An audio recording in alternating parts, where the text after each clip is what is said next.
Hey, Colorado, Mark Johnson here with Xcel Energy, connecting energy questions with energy answers. You know, here in Colorado, we've got a lot of questions about my bill, the environment, power supplies, AI, you name it. And here on Power Walks, we're going to find you answers.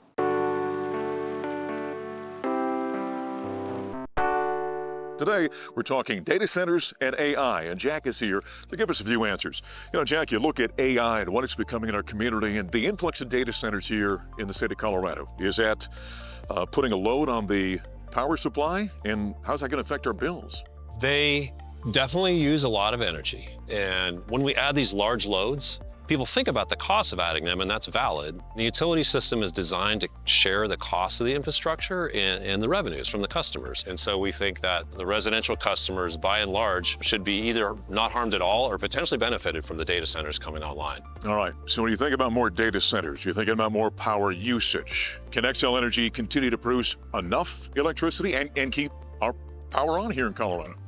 Well, first of all, we plan our generation system years in advance. We have a lot of conversations with the data centers. There's a process they go through to ensure that they have enough transmission and enough generation. We have been planning for increased demand for a lot of reasons for literally decades. And we will not make a decision to release power to these data centers until we ensure the other customers can be served with the energy that they need. So we're very carefully pacing the data center loads with our ability to build the infrastructure to meet it.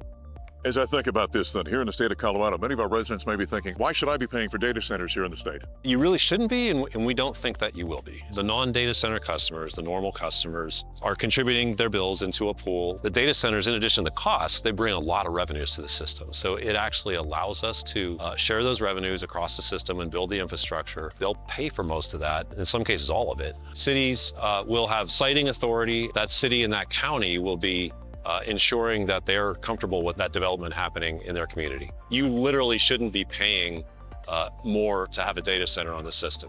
Here in Colorado, we're very mindful of the environment, renewables, of clean energy. So with this influx of data centers, is that affecting that in any way? What's interesting is that the data centers themselves, they have their own clean energy goals. They're interested in partnering with the generation and with us, and maybe bringing some newer innovative technologies to the mix that haven't been brought before. They're going to be partners in helping us take that next step and ensure that the clean energy progress can continue.